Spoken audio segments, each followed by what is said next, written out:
Hello students, we have done delegation of authority in the previous video. So after delegation of authority, another part of organizing is decentralization. Now before understanding what is decentralization, we should know that what is centralization, and only then we can relate to decentralization. Centralization is, from the word only you can say that when the rights, when the power, when the control or the authority is kept at a central point within the organization. That is, whatever decisions will be taken up in the entire organization, they are going to be taken up by central power, central managerial power, which is sitting at the center. Any decision, now these farm bills, they are perfect example that the center government has given these farm bills. So that is centralization. Now if I have to understand that what is decentralization, it is going to be the exact opposite. Now when I'm talking of decentralization, it is that when we have dispersed or when we have delegated the efforts, when we have delegated the authority to different levels of the organization, it is decentralization. So, centralization and decentralization. Centralization is where there is a central authority who keeps all the decision making powers with itself, and decentralization is when this power is segregated or when this power is dispersed or distributed between different authorities or different levels of an organization. Let's just talk of the concept. Now, left side, you can see it is centralized. There is a central point, and all the departments need to take a yes from the central department, and then things will be done. Whereas on the right side, it is decentralized. There is a main connection to the head office, but still there are different subunits. कोई छोटा मोटा decision they can take on their own, but if there is a major policy change, then they will have to come to the central authority, and then they will have to take the decision. Now let's just talk of what is centralization, what is decentralization. Centralization, it is the process where the concentration of decision making or the concentration of power is in very few hands.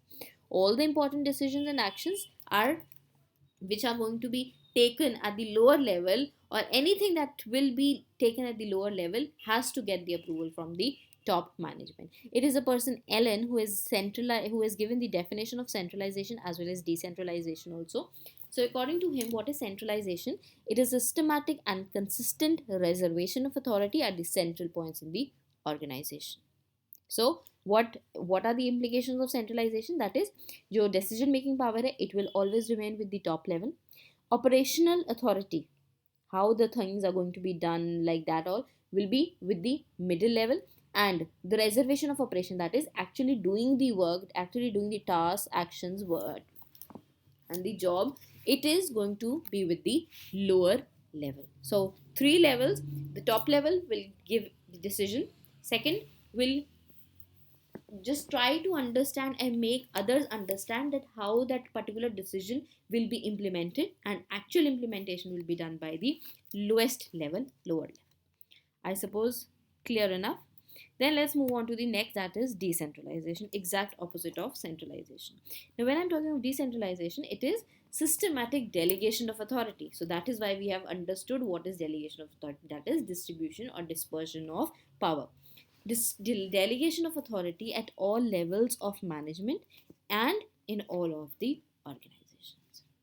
Now, in a decentralized concern, authority is retained by the top management for making major decision, जो बहुत policy frameworks हैं या कोई नया regulation पास होना है या कोई लॉ पास होना है, it is going to be with the central authority. But अगर कोई छोटे मोटे जो डे टू डे लेवल के डिसीजन हैं, that can be taken by the departments themselves. So the rest of the authority may be delegated to middle level or lower level. Is that fine? Now, if there is an employee, I take the example of our organization only. If there is a faculty member who has to take a leave, now that is not a very major decision. So, uske liye directly going to the principal is not important. But if we want to go from offline to online classes or from online to offline classes, that is a major policy change or major decision that we need to take. So, for that, we need to take the approval of the central authority, that is the principal or the director of the college. Now, Ellen here also has given the definition of decentralization. According to him, decentralization refers to the systematic effort to delegate to the lowest level of authority, except that which can be controlled and exercised at central points. बाकी सारी delegate कर दो lowest level तक, but there are various decisions which cannot be delegated and they will still be controlled and exercised at the central points only. So, after centralization and decentralization, let's just try to understand the importance of decentralization. The very first one is it develops the initiatives among subordinates. Now, when I'm talking of decentralization, it makes the lower level managers question their judgment and their abilities, that how, what am I capable of. So when I start interrogating myself, I take up the initiative to understand myself and to start up with something. Whenever I face a challenge, what I will not go to my higher boss and ask every problem that I'm facing, that how I need to take the solution. Rather, I will try to just prospect introspect myself, and I will try to find out a solution to that thing. Then develops managerial talent for future. I told you development and training वही कि आज के लिए नहीं, अगर आपको ये problem solving skill आ गया तो it is not just going to be beneficial for the present organisation for the present period of time. It will be applicable for your personal and professional fronts, and that too forever. Quick decision relief to top management.